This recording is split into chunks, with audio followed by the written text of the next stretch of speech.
띠띠 빵빵. 안녕하세요, 코인드라이버 이진환 전문가입니다. 현재 시간 5월 3일 오전 11시 47분이고요 여러분, 이틀 만입니다. 잘 지내셨죠? 장이 정말 지루합니다. 벌써 몇 개월째 이렇게 횡보하고 있나요? 벌써 이게 5개월째네요. 오늘까지 1, 2, 3, 4, 5 하락장이 시작된 거는 거의 2021년도 11월부터 비트코인이 하락하기 시작하더니 3개월 동안 하락을 하고 반등 찔끔 오고 다시 하락으로 와서 3, 2, 1 거의 5개월에서 6개월째 하락이 이어지다가 이제는 횡보 구간으로 접어들었습니다. 5월 많이 궁금하실 텐데요. 오늘 5월 월초면 제가 항상 정리해드리죠. 이번 달도 예측 그리고 예측이 틀렸을 때 대응까지도 할 수 있게 총 집합해서 영상에서 다뤄드리도록 하겠습니다. 영상 끝까지 시청하시고요. 꼭 확인해 주시길 바랍니다. 일단 4월은 예상했던 대로 일단 월봉의 저점을 깨지 않고요. 음봉으로 마감했습니다. 그렇게 해서 이제 대망의 5월이 왔습니다. 5월의 월봉을 잘 보시면요. 저점 구간이 점점 올라가고 있다는 거는 잘 보이실 거라 생각을 합니다. 가장 큰 봉은 당연히 월봉이고요. 잘 보면 월봉은 그냥 이렇게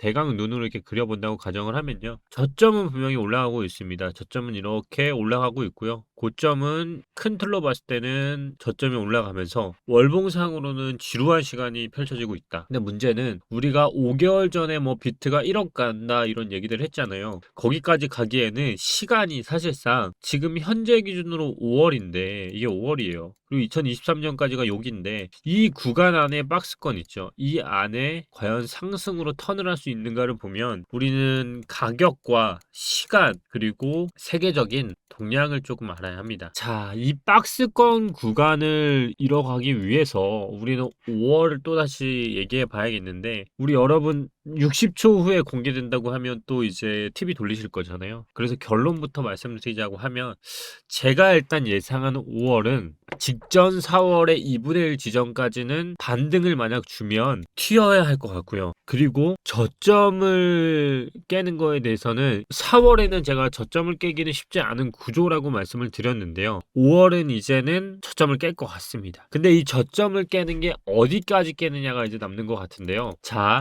4월, 3월, 2월, 1월 1, 2, 3, 4월 이렇게 월봉이 있잖아요. 쉽게 어디까지 깨느냐를 궁금해 하신다면 최소한 4월은 깨질 것 같고요. 1월과 2월은 깨지지 않을 것 같습니다. 그리고 3월은 긴가민가 한데 4월과 3월의 저점 안에서 5월이 흘러갈 가능성을 전 보고 있고요. 지금 주의 깊게 보셔야 할 게 하나가 있습니다. 바로 도미넌스인데요. 여기서 이제 코리니 분들이나 개미 투자자분들 궁금해 하시는 게 그거거든요. 아니 비트코인 계속 정체되어 있는데 알트코인 왜 이렇게 빠지죠? 이게 도미넌스 때문에. 비트 도미넌스가 지금 하염없이 오르고 있어요. 그러다 보니까 알트가 별거 아닌 하락에도 쭉쭉 빠지는 거예요. 이게 제가 봤을 때는 3월과 4월 안에 알트의 조정을 계속 줄 가능성을 염두에 두고 있고요. 제가 4월에 세 가지 악재를 5월에 보고 있다 하면서 마지막 세 번째는 선물 옵션을 말씀드렸고요. 두 번째가 바로 이 도미넌스가 지금 너무 쭉쭉 올라가고 있다. 두 번째 도미넌스 그리고 선물 그리고 첫 번째가 아직 공개되지 않은 건데요. 이거는 제가 일단 이번 주까지 보내고 다음 주 넘어서 제가 보고 있기 때문에 그때 말씀을 드릴게요. 근데 결국 세 번째는 말에 있고요. 이거는 결국 주봉에 달려 있는데 그 주봉에 대한 시간을 또 이제 이해를 해야 합니다. 제가 오늘 포지션의 별로도 잡아드릴 거니까 꼭 영상 시청하시고요. 잘 보세요. 월봉으로 보면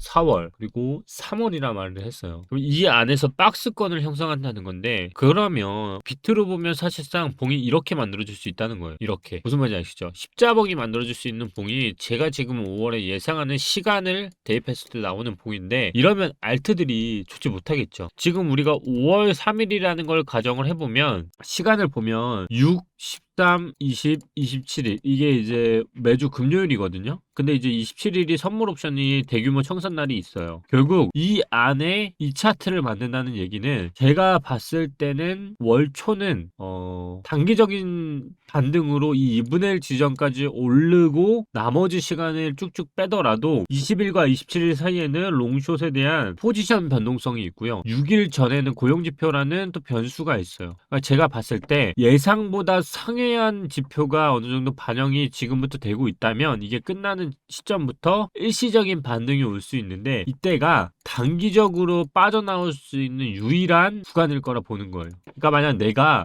손절을 조금 고민하시는 분이 있다. 그러면 이때가 적기적소라 보고요. 하지만 이것도 결국 반등이 온다는 가능성을 열어뒀을 테잖아요. 근데 제가 늘 말씀드리는 게 그 고민하는 순간이 50% 손절을 하기에는 가장 좋은 찬스라고 말씀을 드리는 게 이런 이유예요. 그리고 이제 남은 주봉에 대해서 조금 이해를 해보기 시작하면 지금 차트가 전체적으로 주봉상 윗꼬리와 아랫꼬리를 다는 주봉 차트가 만들어지고 있어요. 보통 하락을 할 때는요. 차트가 이런 식으로 나오면은 큰 하락을 나오기는 좀 쉽지가 않거든요. 그 얘기는 뭐냐면 제가 아까 이 차트상 추세를 거보면요. 아까 이 4,100만 원이라는 라인이 어디까지냐면 여기까지예요. 제가 아까 말했죠. 1, 2, 3이라고 봤을 때 1월의 저점까지 깨기가 쉽지 않다. 그 얘기는 주봉으로 보면 1월의 저점은 여기라는 거거든요. 그러니까 여기까지 갈 것 같진 않고 결국 이 박스권으로 보면 이 안에서 머물 것 같다는 얘기거든요. 근데 우리가 주봉의 상태를 보면 알아요. 주봉 하나, 둘, 셋이 만들어지고 있는데 이런 주봉들은 보통 어떤 식으로 도미넌스를 터냐면 좀 잘 보세요. 주봉들 숫자봉으로 마감하고 있죠. 이런 주봉들은요. 위도 열려있는 꼴이고 아래도 열려있기 때문에 과거 차트를 제가 항상 보기 쉽게 표현해 드리잖아요. 잘 보세요. 리플 대상승 전에 주봉 차트 잘 보세요.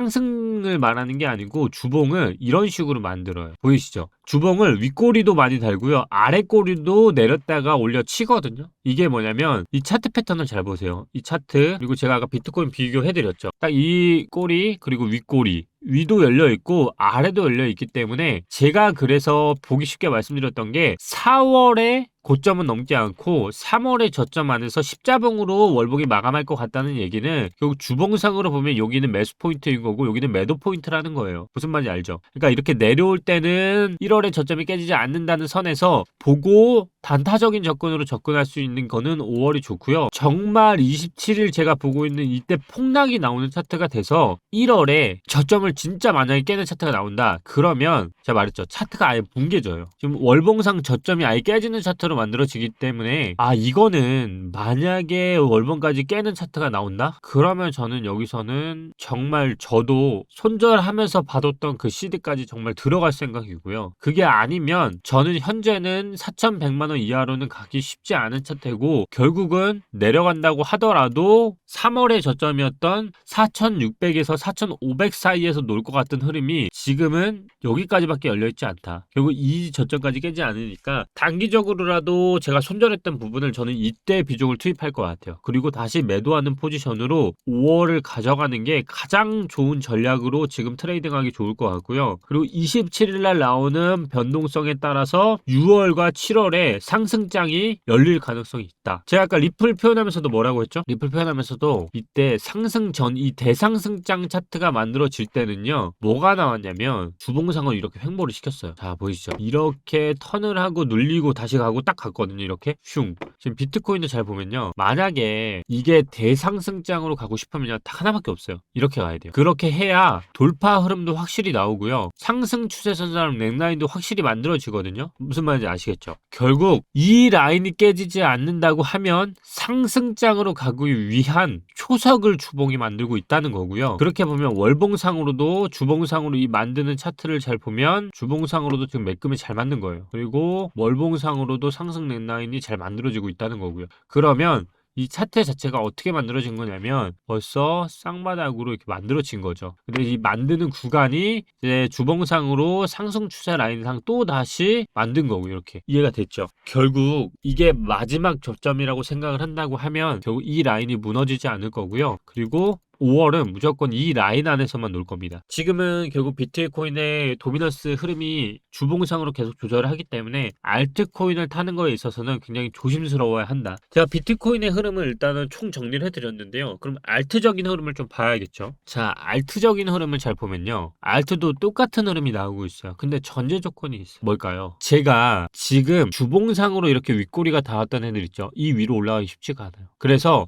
알트들은 잘 봐야 하는 게요. 지금 이렇게 알고랜드가 주봉이 양봉이 나올 지언정 월요일 다음 주를 봤을 때 이렇게 윗꼬리고 달다. 그러면 다음 주 비트가 그냥 십자봉 뜨더라도 다시 한번 빠질 수 있어요. 그러면 알트는 그때가 매수 찬스예요. 무슨 말? 다시 다시 정리할게요. 다음 주 월요일에 봤는데 지금 양봉이 아니라 윗꼬리가 이렇게 단다. 그러면 다 그 다음 주에 이렇게 한 번 더 깰 수 있거든요. 이때가 알트는 마지막 저점일 수 있고요. 반대로 지금 이거 뭐 계속 만들고 있죠. 이렇게 아래꼬리 만들고 있죠. 윗꼬리. 그러니까 이럴 때는 다음 주에 또 깰 수 있어요. 그러면 이제 그때가 바닥인 데가 이렇게 나오는 거거든요. 이제 이렇게 나올 수 있거든. 그러면 이제 그때가 매수 찬스고 반등이 나오면 이제 세게 와요. 반등이 그때. 그리고서 이제 차트를 만들면 이제 쌍바닥을 만들고 그때 이렇게 다시 해서 차트를 다시 만들 수 있거든요. 그러니까 이번 주는 알트를 살린다고 하면 비트 위주의 도미넌스를 보고 매수를 하고요. 주봉상으로 보는 애들이 있다면 사실상 지금은 알트는 그렇게 적기는 아니다. 만약 산다고 하면 말 그대로 이 아래 꼬리 요 위에 꼬리 달렸던 이 주봉 있죠. 이걸 넘지 않는 선에서 단타적인 매매만 반드시 해야 한다는 거예요. 아시겠죠? 대부분 이 봉이 걸려 있을 거예요. 그러니까 주봉이 어렵진 않아요. 지금 저 따라서 하신 분들은 저도 큰 손절을 하긴 했지만 그래도 잘 지켜냈고요. 지금은 또다시 때를 기다려야 하는 때라고 생각을 합니다. 그 외에도 정말 많은 이슈들이 돌고 있습니다. 뭐 버크셔 해서웨이 같은 경우도 잘 아시다시피 비트코인을 정말 쓰레기 취급했죠. 뭐 25,000원 이렇게 돼도 안 산다는 말도 막말을 했고요. 코인원이 또 카카오뱅크랑 실명 계좌 제휴를 한다는 얘기가 돌고 있습니다. 또 그거에 따라서 카카오뱅크는 바로 반박문으로 검토조차 한 적이 없다라는 말도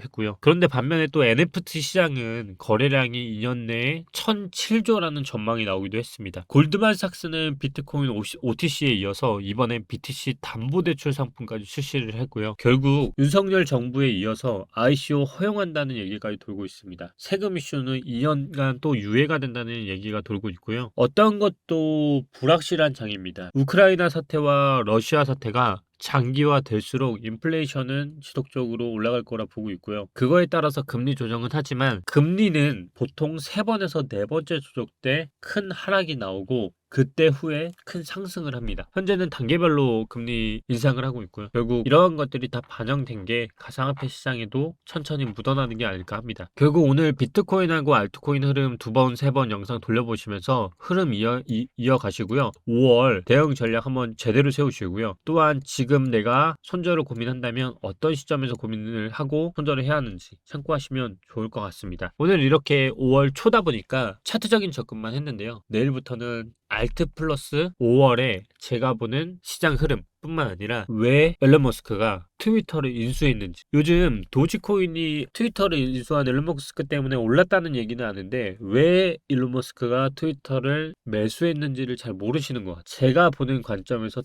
앨런 머스크는 굉장히 똑똑한 사람입니다. 지금 테슬라는 대부분 알고 있는 테슬라와 스페이스, 이 달에 가겠다는 목적, 이 두 개 외에도 사실 다른 프로젝트들이 있습니다. 그리고 트위터는 비상장 회사로 만들기 위한 테슬라 그리고 앨런 머스크의 계획 뭔지 궁금하신 분은 다음 영상 기대하시고요. 구독, 좋아요 지금 바로 부탁드리겠습니다. 제가 코가 좀 막혀가지고 오늘 목소리가 잘 안 나오는데요. 그래도 항상 영상에서 뵙겠습니다. 감사합니다. 오늘도 이진아 전문가였습니다. 띠띠 빵빵 감사합니다.